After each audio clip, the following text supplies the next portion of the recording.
Welcome to the New Orleans TV Internet Network. I'm your host, Bob Bockelman, and for those who are familiar with this old guy. And we are pleased that our production company, Our Review, is bringing you tonight a broadcast of Royalty Review, which predominantly indicates or demonstrates the glamour of New Orleans during a Mardi Gras season, and specifically, or most importantly, toward the Carnival crew, their balls where they celebrate their court and royalty, as well as their parades. What we're doing today is going to be bringing you, first of all, a revisit of the 2023 Mardi Gras Parade, which happens on Carnival Day, Fat Tuesday as it's known, because the parade is Rex, meaning and is the king of Carnival. So we'll be showing first the entire parade floats, and these were photographed by a local photographer friend, Jeff Anding. So we will go through these and show you those. And then after which, for those who are still with us and are interested, we will then show my picks of the 2024 Rex floats that will be coming out on parade 2 weeks today. These were obtained at the Rex Den, which houses the floats and all the other activity, and it's open once a year. So we usually attend and obviously take pictures to share them with you. Now, a little bit about the Mardi Gras parades and the crews. First of all, the parades, not every Mardi Gras crew has a parade, but we do have a good number. The traditional parade is what we're going to be showing you today. The traditional parades were originally mule-drawn floats, we call them floats, which are decorated in the old days by papier-mâché, all types of decorations, and then containing riders usually who, in their generosity, will be throwing free goodies to everyone in attendance. So that's the crux of it. Each one of these crews will have different names, and every parade will have a different theme for the year. And the floats will depict what that theme is. Now, also, there are a core number of floats that repeat. These are identifying floats of any parade.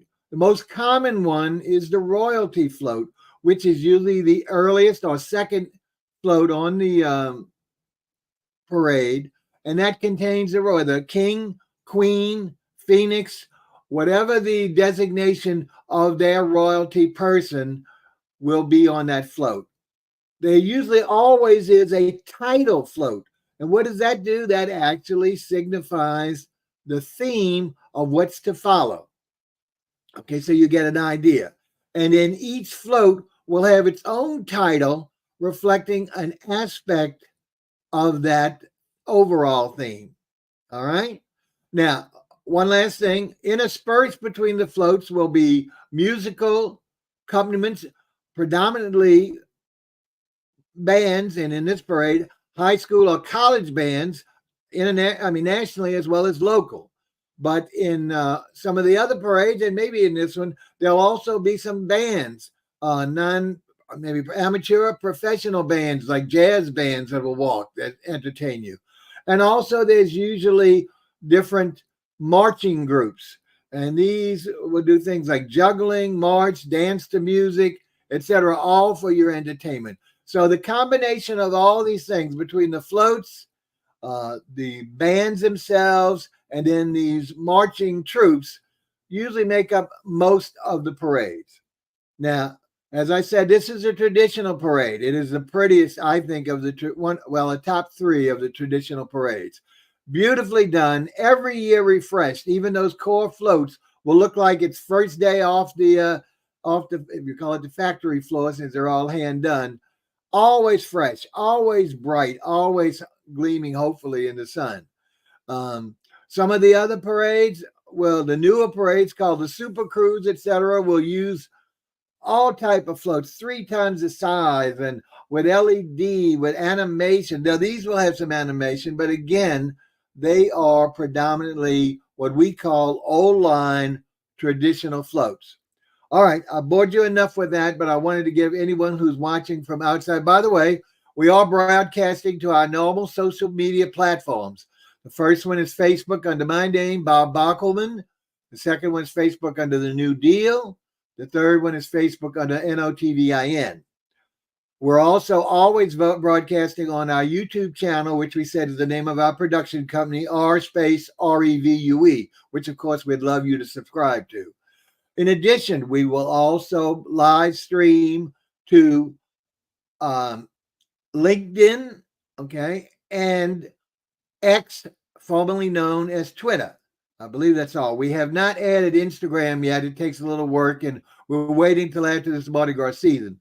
But after that, we'll be able to include that as well. In addition, any of our guests during the year on our other shows can allow us to broadcast directly to their followers.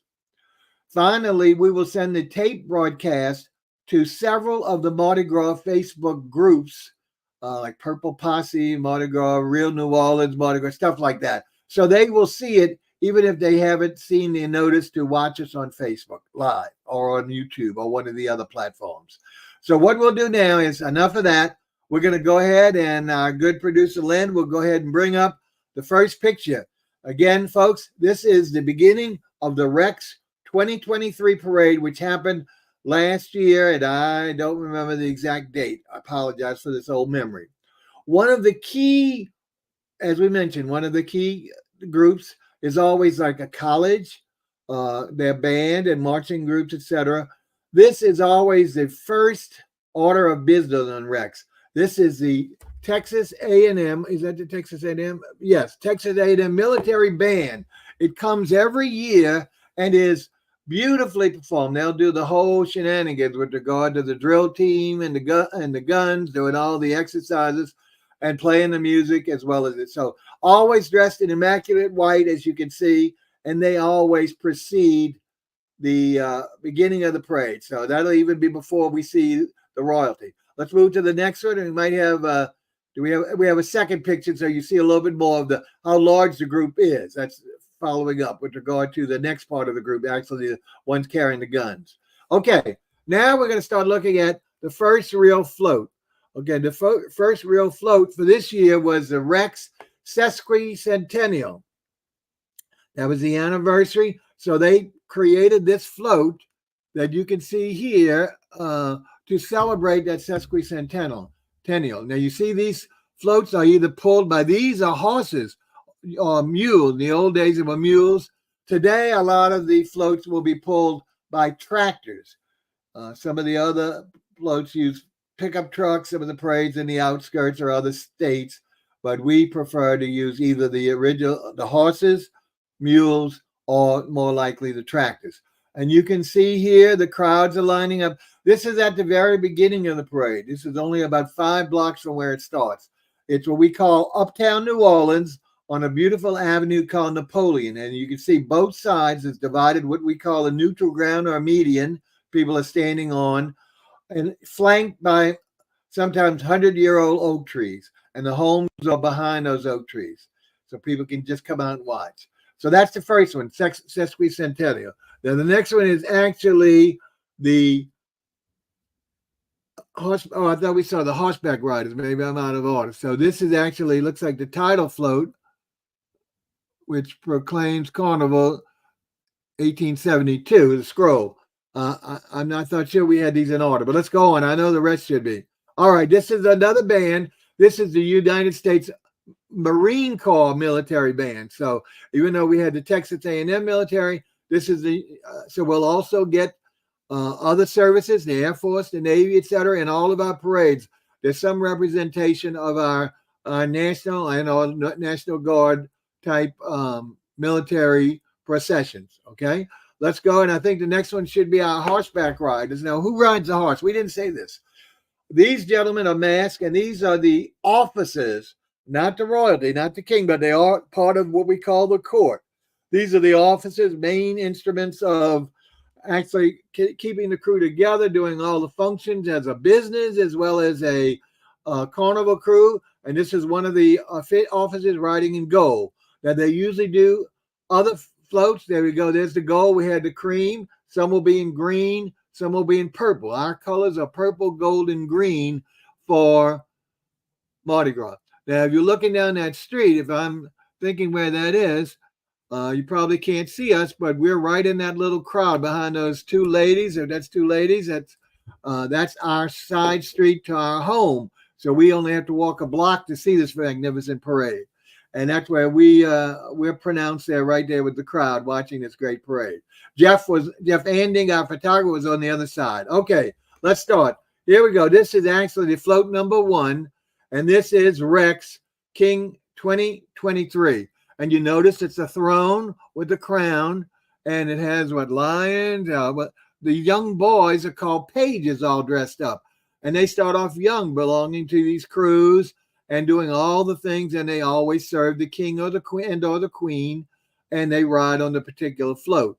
Now, again, the king doesn't usually throw any type of thing to the audience, but they do wave their scepter or whatever they use for their thing besides their crown. And you'll see he has that in his hand, and he's waving maybe with the hand, and also gives them an occasional swipe of the wand or the scepter to recognize the audience. So that's always a standard float, and that one will always look like that. That's a standard look.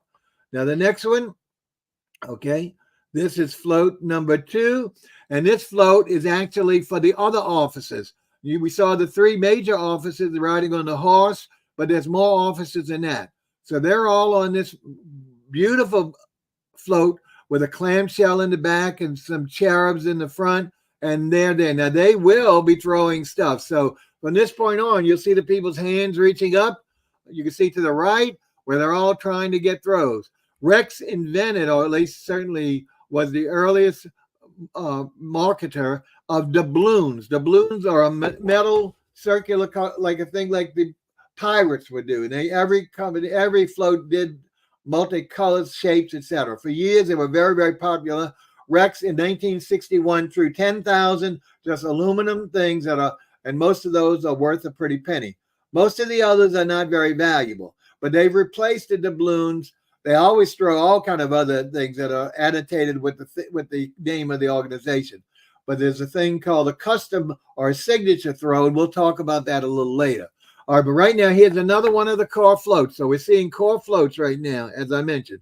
And this float is, of course, number 3, His Majesty's Bandwagon Court. No, this is the court jester, okay? So for those who know French history with regard to the king, they always had a court jester to entertain as part of the entertainment, so the king and the queen would be amused. And that's what we have here. You're seeing the court jester with, again, his colorful turban-like thing and the 3-pronged done in purple, gold, and green. Very, very traditional. And they will be riders again on there where people you can see are reaching up on both sides to try and get a free throw. Everyone goes home with multiple items. That's what's so good about these floats. And it's all free, folks. That's why people love New Orleans Mardi Gras. You don't pay anything. It's free to go see it. And you usually take something home for yourself and or your family. Okay. Now, the next one, we go back to bands. This is the most popular high school band in almost the state of Louisiana. It's called the St. Augustine High School Band, purple and gold. Very well known. You're lucky they don't march in every parade. So they have been a tremendous asset to Rex many years ago, and traditionally will always ride in Rex, and they'll be the first high school band that you see in Rex. They will also march in several others. Now, it's for those who, hopefully not being politically correct, but this is a Catholic, all-boy, African-American school. Extremely well done and been preserved with graduates in wonderful sports, as well as academics, as well as music. All right, let's go back now, and we want to see some more of the floats. Okay, the next float is again one of the core floats. What is that big cow or that big bull? That's called the buff gras. Like Mardi Gras, Gras, and buff, Boeuf, means cow or bull. That is the symbol because years ago when it first started, even in France, they would actually march a live bull. They would pull them on the streets, and that is the symbol of the Fat Tuesday, the fat cow or the fat bull on Fat Tuesday. So this is, again, a core float. You'll see this every year, but always refreshed so it looks brand new and with their riders on there throwing. Okay, let's move along. Now we'll go back to the band. Privileged to talk sell this band. This is my alma mater, a New Orleans private university called Tulane, who has done wonders these last years in sports, where it was a long drought history from years ago when it was one of the top teams in the nation. They got a great band now, and they are kind enough to march with Rex. So I'm obviously pulling it in the magic colors called the Green Wave. They were green and blue and white, as you can see the colors. Okay, let's go back to the floats. Another core float. This one is called the Butterfly King. So it's Rex as you see him as a butterfly. See the wings? As this one's also animated. The arms move, and I believe I can't remember, but I think the head also goes from left to right.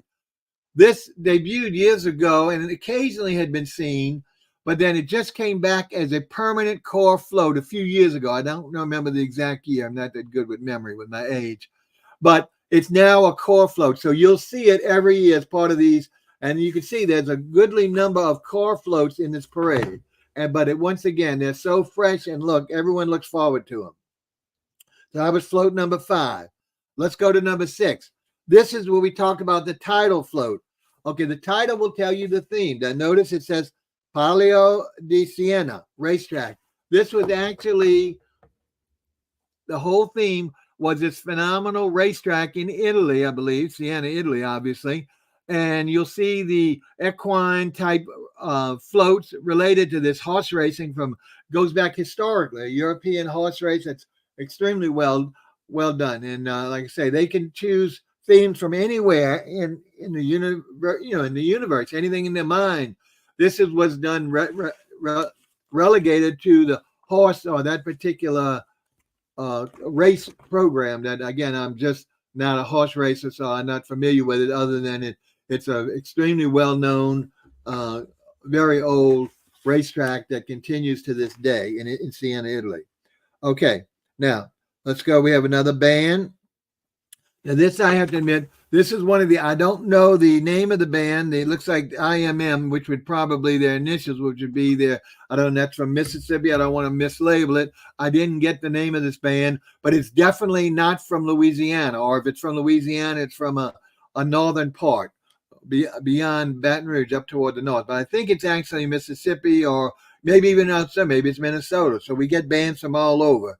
But we wanted to show, so we want, even though we're partial to our New Orleans bands or our Louisiana bands, we also wanted to show one that represents someone else. All right, let's go to float number 7. It's again Palio di Sierra, horse rider front. See the horse rider? That's what I tell you, but it's going to be a huge, beautiful sculpture of the jockey and the horse, and then the 2-level float. Notice that these floats are 2 levels. The regular ground level where it has riders, and then there's a top level. So that way you can accommodate more riders who, of course, are throwing things. And you can see, I think some of those things are flying in the air. I'm not sure if that's it in my eyes or not. But they would be throwing things to the audience with their hands outstretched. Okay, let's go on to, then this we talked about marching groups, not just the bands. This is an attack sent to us from Italy with regard to this Italian flag group. In other words, these are flag bearers and twirlers. You can see these 2 floats where these guys, beautiful band. So they play in this band with their colors of their country, etc. But if you go to the next one, we'll see the same flag bearers, but they're also twirlers. See, these are actually, they're not playing musical. They're representing different flags relating to the race and to Italy. And these guys were so talented. They were like jugglers. They would throw these things up in the air just like a juggler and catch them. Have you seen some of the acrobatics of cheerleaders and all the day? So same situation, but beautifully done. And again, brought to us from Italy directly for the parade. So that's pretty neat. Pretty neat. Okay, going back to the floats, we're looking at float number 8. This is called the Etrurian Golden Horse. And you can see the magnificent golden horse in the front. And I can't, the back is some kind of building. A lot of grapes, of course, because Italy known for its wine industry and its wine viability. And the golden horse is obviously something that is symbolic of many of the old days. And it's just a beautiful, very stylized figure of a horse, as you can see. Once again, the audience, the viewers out there with their arms outstretched. All right, let's go back to the next one. This is float number 9. And then this one is called Pius II. Okay, Piccolomini Pope. So this is a pope from the Catholic Church, obviously, who was actually situated in Italy, I believe, but maybe not in Rome, because even though that's the capital for most years, where the seat of the papacy, there were a lot of, we even had some French, we had other nationality popes. Again, I don't know what the Italian term, let's see, what is it called? Piccolomini Pope, but anyway, he's instrumental with regard to this whole situation that's being revealed in the story. So you'd have to read more about it. And of course, there are a lot of information on these when they do these themes with regard to, you can buy bulletins, we call them parade, and these will show all side views of each of the floats with their names. And these are done by the artist to pitch the float, the theme, to the court and the thing for the upcoming year. So they plan these things years in advance. Okay? Now, the next one, this is an interesting thing now, but it's called the Marching Big Heads, a lady, a butterfly king, and a jester. These are something that were very French. Years ago in some of the French parades, like in 4th of July or Independence or the Bastille Day, they would have these giant heads that people were actually, as you can see, their feet show as they walk. So this is one representing several of the situations, including the Butterfly King and also a beautiful lady and the court jester. Again, these are not in every parade. Here we go back to a core float. This is representative, of course, of our famous streetcar, float number 10. But this was a streetcar named Desire. For those who are familiar with Truman Capote, or is it Truman Capote Williams, excuse me, wrote this famous novel. It became a Broadway play, I believe. Very, very famous, who lived here. And our streetcars were one of the major modes of transportation for years. We have now several different streetcars again. They all were dispersed over the years when people wanted contemporary to change to buses. Well, slowly but surely, we're converting several of the lines back to streetcars. And the oldest one runs uptown, and that's called the St. Charles streetcar, which is a national landmark and can't be modified. The newer ones, which are painted red, this green one is a representative of that, even though it was Desire. But we have red ones, and they run downtown and all, but they're new. All right, let's go back to the floats. This is float number 11, Drago, or dragon in the front. So you can see quite, for those who love the dragons, which are popular in a lot of our movies and books lately, it's a great representation of a dragon. And you see the riders are right behind the wonderful sculpture, and once again throwing to the audience. So that was float number 11. Let's go on to float number 12. This is Oga. This is a crowned goose. I know that sounds familiar, but it's a goose with a crown. It was, again, a symbol of Italy and a different part of this stuff, but it's symbol very much of royalty. And the goose or the swans were, of course, recognized throughout a lot of Europe. And like in England, they're actually a treasured animal, and you can't even hunt them or anything, or even touch them. They were censored by the kings. They became the king's birds, or whatever. I guess the birds are animals. Okay, so that's the crowned goose. Now let's go on to float number 13. This is called Bruco. And Bruco is a caterpillar with magnificent roses. So you can see caterpillars always gearing toward the flowers to get their honey, just like the bees, and climbing up the stalk in the front. And you can see the float has a beautiful arch of all continuing magnificent flowers. Now, like I say, in the old days, these were strictly made from papier mâché, all handmade. Nowadays, they can make them from styrofoam and other materials. And can you believe this? Some of them are actually being done by robots, actually laser cut robots who can design and cut these different flowers and other things that are actually on the float. So that's how advanced technology has helped, but still maintain the beauty and tradition of our parades. Okay, let's go on to float number 14. This is called Val di Montone, which is the Valley of the Ram. Okay, and as you can see, the ram or the goat, the ram from that Golden Fleece Star, even though that's not it, is featured on the front with its horns. And once again, behind it will be you can see them on the lower level. I think that's only maybe it's the people up in the top, but full of riders throwing. And remember, the riders are on both sides. You're seeing predominantly the right side, or what we call the a neutral ground side. The other is called the sidewalk side. And that's usually you think about the driver. The driver of a car would be on this side, and the passenger would be on what we call the sidewalk side. So it's a mirror image on both sides of the float, and an X number of riders. And the riders are all in costumes that somewhat either relate to the individual float or to the organization themselves, and they're very colorful. We don't have, I don't think, any close-ups in this parade of the riders themselves. All right. The next one will be float 15. It's called Onda, and Onda means wave. And of course, it's got to be blue because the blue waters of Italy, etc.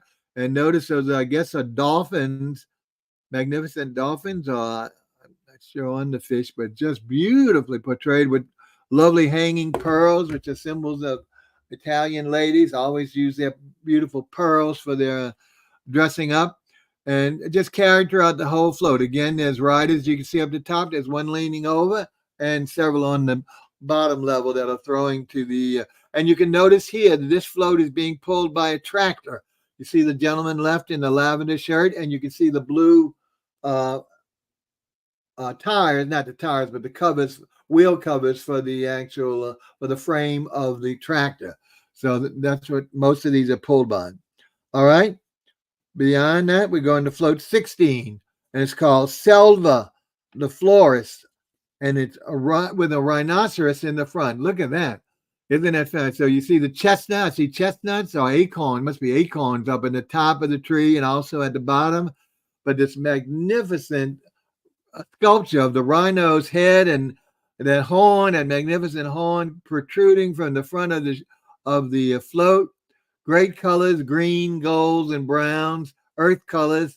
And once again, just coming up the highway the boulevard and throwing things to everyone. Okay, so that's the rhino float. Next, float 17, Leocorno Unicorn. So there's, you're going to see the magnificent unicorn. Everyone knows what that is, huh? A horse with a horn, huh? So there's one, the fantasy creature. And it's coming up there again with all kind of other accoutrements on the, I don't know what those, I can't make out what those other tall things with crowns. But anyway, the main thing, of course, is the unicorn in the front. Once again, you can see the tractor, reddish orange tractor blends in, pulling that particular float.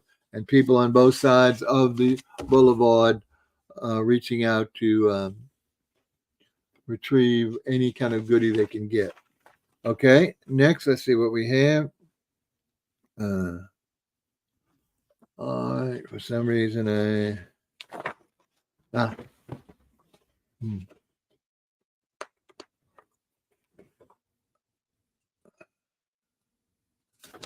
won't believe this, folks, but seem to have misplaced the rest of the float name. So what an insult, huh? Hoping we can wing it. This, as you need, we'll probably see this is looks like it's a snail with regard to the snail, which is for France and Italy, in Italy it's called Babalucci. Now that's not, I'm saying that's not the name of this float, but I'm sure that's representative of the scale. Escargot for those in French, and people know what a delicacy that is. It's framed, and so let's move on. I apologize, like I said, for the rest that I don't have. What happened to it? I don't know. Ah, here we go. Thank you for my help. All right, so that was, let's go with the uh, that was called Chiociola, which is the snail. So it was not a, no, it was a snail. Let's go with the snail. Chiociola, again, the Italian. Pardon my insult to injury. That was float number 18. Okay, let's go on to float number 19. See if we can move forward. And this will be called Torre, Torre, and it's a tower with the elephant on the front. So I'm anxious to see it. I love to see the elephant. So let's see how it kind of, there you go. Look at it. Oh my goodness, look at that. So the elephant is sideways, not forward. And there's a castle, a tower. It looks like it's suspended on the top of the elephant. What a cool float. And the castle flag, flying from the top of the rook of the castle. Okay. So that's Torre, Torre. That's number 19. Let's move on to number 20. And this would be Aquila or Aquila by Kia, which is an eagle.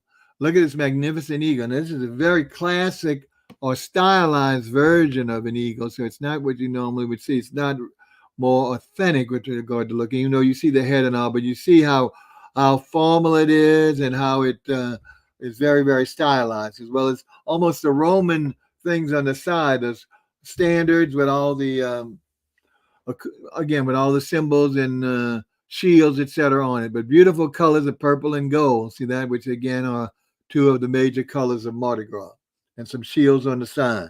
All right. Next one, float 21, Lupa, the golden she-wolf. Lupa means wolf or but this is a she-wolf. Now again, this probably also, if you notice with all the tetas, that this probably also is somewhat symbolic of Rome, for those who know the story of Romulus and Remus, who were nursed by a wolf. But this is a she-wolf, so I'm sure its story is not the same. But I don't believe it necessarily reflects the mother of Romulus and Remus, which is the symbol of Rome. But beautifully, it's not a golden calf, but a golden she-wolf. Very, very pretty. Okay, next one, 22. Istrice, Istrice, not Istrice, Istrice. And this is the crested porcupine. Wow. You got to be afraid of this, huh? If he releases any of those spines, you're going to really be sorry. What a magnificent portrayal of the porcupine. Now, those spines really look like spears and are quite authentic looking. So that's beautifully done.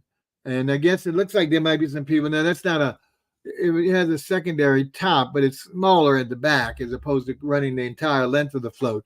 It's strictly relegated to the back. And then there's regular riders underneath on the bottom part in the front, right after the porcupine. Okay. Another one, float number 23, Pantera. Pantera is a panther. And as you can see, it's, wow, between these magnificent two columns, and it's licking its lips, beautiful, and a shield, some flowers, just beautifully done. I love those two columns or stacks, smokestacks, whatever they represent, just frame the panther extremely well.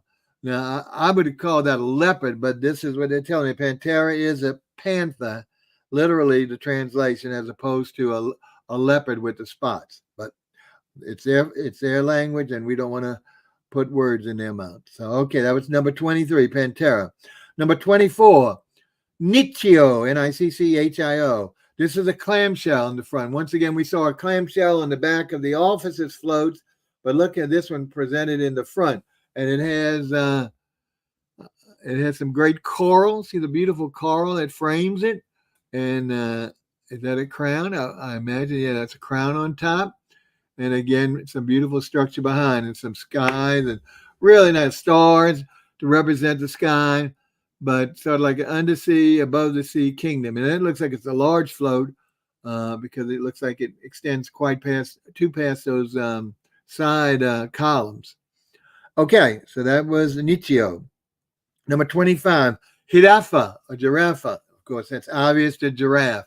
Notice the magnificent giraffe in the front, tall neck, beautiful spotted, and again, some very stylized, almost Art Deco um, standards behind it, and just nice, great colors. But again, real important to show another one of the animals in this situation in Italy. Okay, number 26. That was 25. Tortuga. Tortuga obviously is turtle. Can't beat him. You can't miss it, huh? Turtle's suspended in air up there, and that's a very common in Tortuga in Spanish, Tortuga here in Italian. And he looks like a friendly turtle with beautiful flowers, sunflowers almost all around, and looks like he's in front of a shield and some flags in the back. Again, this looks like maybe a one-level float. I can't make it out whether there's a second level on there or not. But all done in blue and gold, which is usually French colors. Okay, now this is one, number 27, Civetta or Civetta.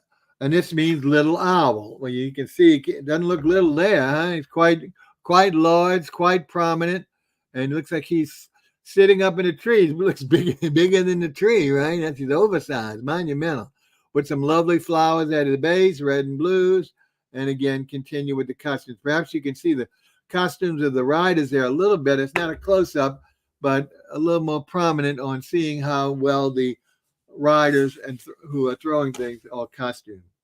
Okay, now I believe we're coming up on the last, and the last is, again, a car float, and it's called the Royal Barge with a griffin in the front. And you can see that's the front of the boat, like always the masthead, you would call it, on the Royal Barge is always that magnificent griffin. So you can see the bird or the animal, excuse me, not the bird, because the griffin is a winged animal. And in the back is the actual back of the ship. It's actually in the shape of a ship. If you look underneath the brown, you'll see the contours of the ship. And I believe that's the last one, because it usually ends with the Royal Barge for 2023.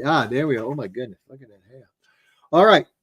So what we've done is shown you the actual pictures of all the floats loaned to us or given to us for this show by our good friend and photographer, Jeff Anding. So we appreciate his work. Hopefully you did, because he gave us a real look-see at last year's parade. So if you didn't see it, or you don't ever see our parades, we're hoping that this is of interest to you. So as I mentioned, that's the first half of the show. So if you stick around, we would like to show the second half. And the second half, I'll repeat, is actually my digital PICS, where we went to the Rex, the same crew, the King of Carnival, open house to their den. And as I mentioned, the den is where they actually work on the floats all year long, create new ones, bring them up to stuff. And there's also rooms in there that where the officers dress their costumes, the riders. There's beautiful pictures of all the original kings and queens going back to the beginning, photographs, walls, just beautifully done in very lavish kind of settings. And they have a wonderful gift shop where you can buy a lot of the collectible posters, announcements, parade bulletins, which you're talking about from years past.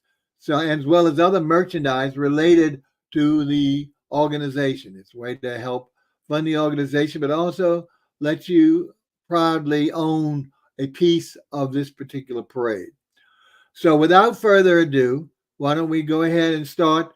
Again, folks, 2 weeks from today, February 13th, Rex, the King of Carnival, will again hit the parade streets of New Orleans.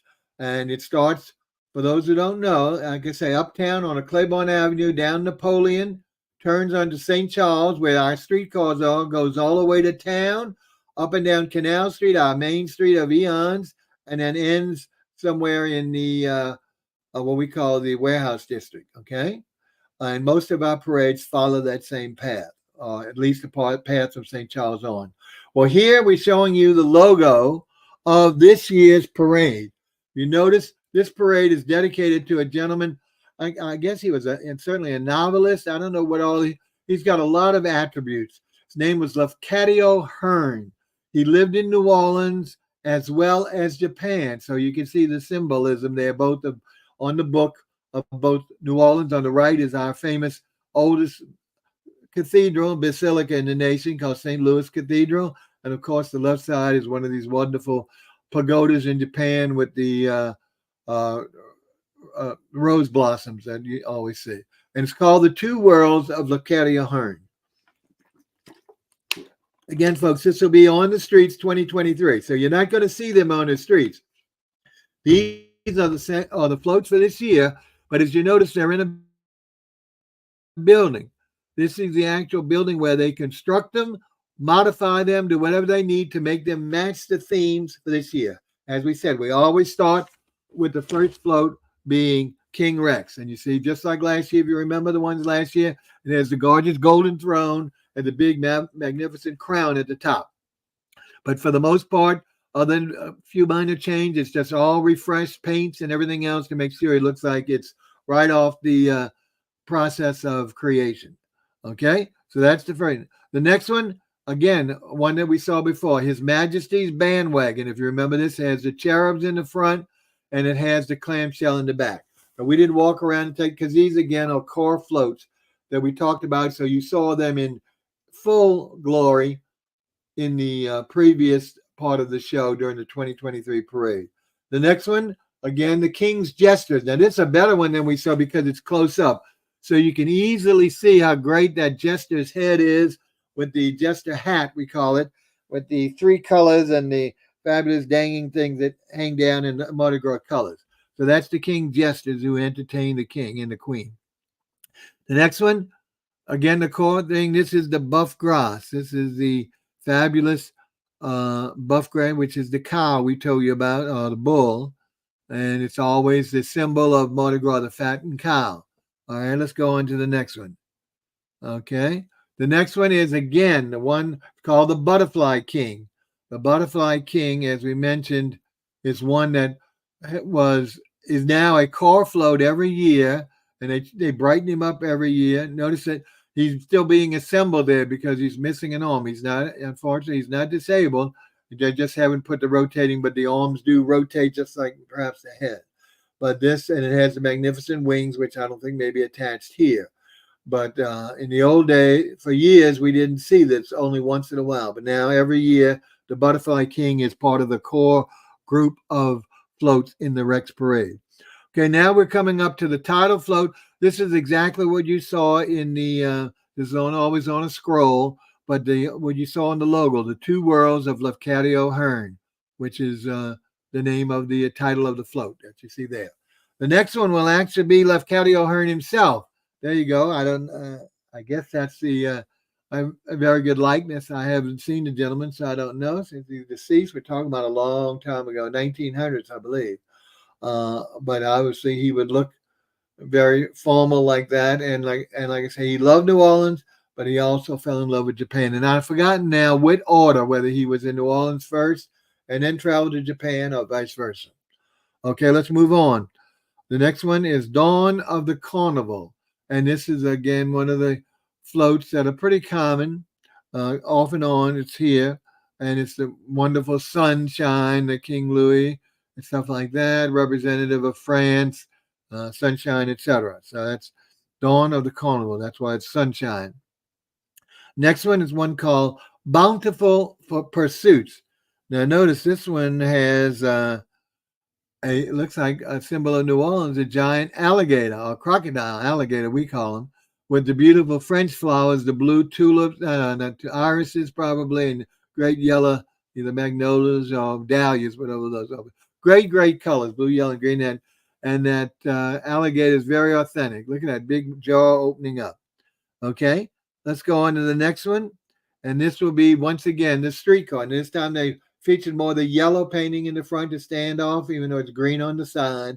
But this is, again, relating to our famous streetcar, and usually the streetcar named Desire is what it shows. I'm sure it says that. Yeah, Desire is up in the right thing. 1872 when this streetcar was actually en route. And it's, again, always included as a core float, just changed up the colors, brighten it up to make it look brand new. Okay, now let's start. We're going to actually start with a lot more of the floats that relate directly to Lacadio. This is a magnificent float. It's called La Cuisine Creole. Now, whether it's Lacadio Hearn or not, this is the New Orleans representation. What better representation of the Creole uh, chef, mom, who would prepare these magnificent dishes that we all still enjoy to the day. We've been raised on them. Creole dishes and part of the French and the mixture of French, Spanish, Haitian, and African American Creole cuisines with a lot of spice for you to really keep you active. And there's a beautiful, wonderful chef there, lady, in those days in period costumes. So that's La Cuisine Creole, beautifully done. The next one is a festival in New Orleans called, in all Catholic cities or countrysides, called the Night of the All Saints. All Saints Day is November the 1st, and All Souls Day is November 2nd. And the tradition in New Orleans is definitely to go to many of the original graves, cemeteries of the ancestors were above ground because of the water level. You don't want to, because otherwise, many times the coffins would rise up when we would have flooding or serious rain. So the All Saints would be recognizing them on their day. So their cemeteries would be visited with flowers, and their tombs would be refreshed, repainted, whatever is necessary. It's also what we call a holy day of obligation for those who are Catholic. The next one is called the festive. Now, I'm not sure about this one because I hate to say it. That looks like a cockroach to me, which would certainly be indicative of New Orleans. But why we would call it the festive, I don't know. So I don't have the history on this float. I'm just saying I assume it's representing New Orleans, not that the Japan couldn't have that same insect, but it's not one I would want to celebrate. There's, like, if you can see part of the, well, anyway, let's leave it at that, because this one is certainly not one of my favorite floats. The next one, now we're going to be talking about using a lot. We're in Japan now, and there'll be a lot of names in Japan. These will be names. A good friend of ours, who's a local sushi chef master, Yusuke Karahara, has helped translate these Japanese terms because they're not featured. A lot of these are names not only of the pictured item, but some of these are actually legends, games. It's all different things, all kind of myths associated. This is actually called Momotaro, and Momotaro literally is Peach Boy. And you can see there's a young man or a young baby, which we would almost, but almost he's almost in the typical diaper of a sumo, and he's in the peaches. Notice the big giant peaches that he's surrounded by. What's the story? I don't know. He's not a king cake baby, so don't get confused there. He's definitely a Japanese, looks like a Japanese sumo trainee, or that's just a normal diaper for the young folk. All right, let's go beyond that. Number 14, the Royal Barge. Again, this is a little bit not at the back. This time it's brought up to the middle because they rotate some of the core groups. But this is that float we talked about with the griffin in the front. Notice the same beige in the bottom. That's the actual boat that forms a barge all the way to the back. But it's this time it's in place number 14 instead of being at the end where we saw it, or near the end where we saw it in 2023. Back to Japan, number 15, Japanese Garden. What a beautiful float. Look at this pagoda style, or this, whatever you would call this, cupola kind of thing, with the magnificent pink flowers, huh? These look like azaleas from New Orleans, but I know we're talking about Japan, so these would certainly be flowers that are more appropriate to Japan. But what a beautiful float. It's just magnificent regard to the colors, the architecture, and the delicacy of the flowers. So that's the Japanese Garden, which is pretty self-explanatory. Okay, number 16. This is an unusual one, which I don't. It's called the Spring Lover and the Autumn Lover. So again, we see a lady here in the front who almost is, I hate to say a witch, but she's definitely Japanese.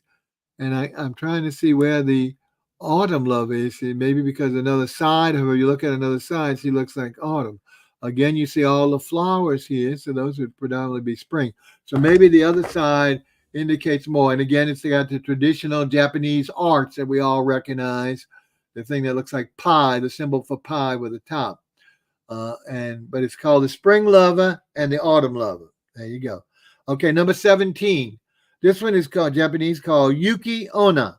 Yuki Onna is the snow woman, and she's all in blue. So that's why, almost like the onda, the wave in the Italy. Notice that she's in Frozen, almost like Frozen, and all you people know from Disney or whatever it's from. I'm not familiar with it, but anyway, this is the blue woman, or the snow woman, excuse me, of Japan. So it's a legendary folklore in Japan. Okay, beautiful float though, because I love the colors. It's just really a great portrayal of ice and snow, but just from the color combination. But really beautifully done of the sculpture. Okay, let's move on to number 18. This one is called Ju Roku Izayoi Sakura. It's a lot. Sakura. It's a purple tree with pink flowers. So again, I don't know the story here, but what a great color. I mean, I know the ladies are going to love this. The young girls, pink and purple are two of their favorite female colors. I love purple as well, but done here beautifully as a tree bearing beautiful pink flowers at the edges. So well, it'd be interesting to know the story, but unfortunately I don't. But that's got a long name, Roku Izayoi Sakura. Okay, the next one is Shippy Taro. Again, Shippy Taro. And it's some form of cat. Well, again, we don't know what the legend is, but you can see the kind of a cat done with almost like with a typical Japanese band around the bandana on the top and his outfit. And I can't see some of the other things. I can't make out with some of the pretty colors. And Shippy Taro. All right. After that, next one is 20. It's called Urashima, not Hiroshima. Urashima Taro. And again, Urashima Taro, we believe, is like a turtle. Something like a turtle, which you can see there on the front. But don't know his or hers story. Urashima, Taro. That's the name of the float, the turtle. Okay, next one, 21, Mochi. Mochi the earless. This is an interesting one. I guess there's no ear. I think I see an ear, but maybe they can't hear out of it. Mochi is, I know some Japanese food they celebrate, but I'm not sure if it's spelled the same. But here's a person who supposedly earless, so I guess he or she can't hear himself play the beautiful Japanese mandolin, whatever that's called.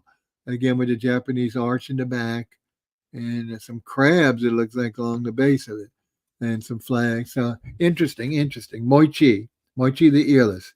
Next one, 22, is Kitsuki, and it's some form of animal and flowers again. And you can see, we can't translate, although he translated that to, says Kitsuki with regard to Japanese on the scroll.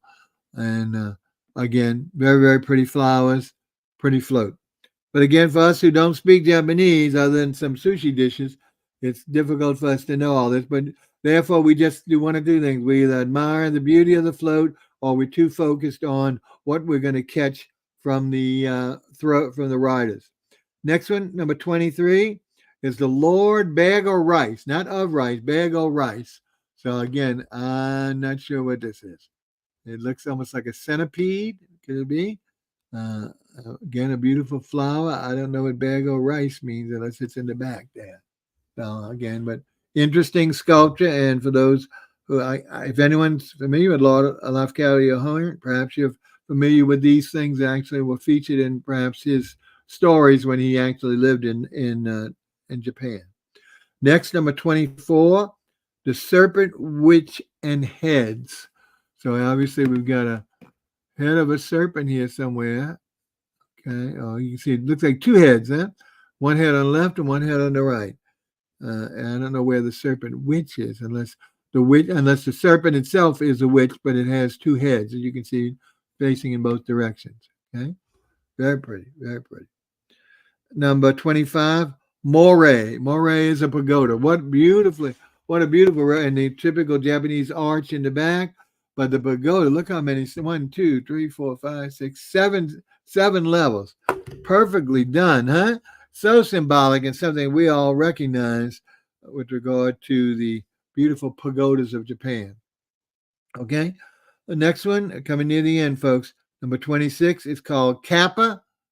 Kappa is a well-known JP Spectre. I don't know what that means, but again, it looks like some type of animal. I'm not sure. I'm not sure, but it's something of Japan folklore. Okay, and we go to the next one. It's called Botan Dode.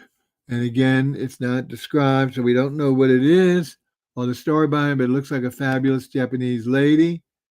And I'm not sure, she has a crown, I guess, something, in a beautiful kimono. Look how pretty that in the blue, yellows, and the gorgeous flowers that match the white and yellow flowers. So the colors are beautiful. Maybe wisteria hanging above us. That's very well done.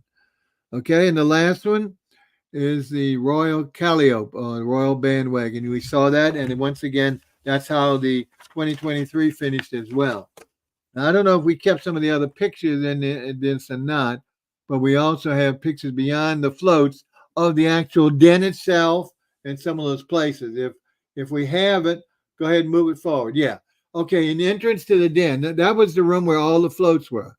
This is the entrance to go into the next room. And if you notice behind this beautiful character, almost another butterfly, almost king, if you look to the left, you'll see on the wall hang a series of that's what we called earlier a parade bulletin. Okay, that is a complete listing of the theme of a particular Rex parade. There'll be all these from going back to, I don't know the earliest one, but I believe it's in 1890 something. But they will be forever. Now, the parades were stopped during the wars in 1941 and 1945. Notice this is one of the rooms. See, those are all the costumes for all the riders. That's where they come and pick up their costume and dress before they get on their particular float. Let's go on here. There's another one. Those are the officers. Notice they're always purple, gold, and green. You saw some of those were on the horses, and some of those were in the officers' float. And notice this is their locker room if you want to. Here's the wall I tell you of one of them. These are all the queens, going back to the first queen of photo, all the way to the current. Every year they put the new queen's photos, they add it to these walls. It's not just this is just one little segment of it. It's probably more than one wall. Let's see. These they also have several of the magnificent costumes of the royalty.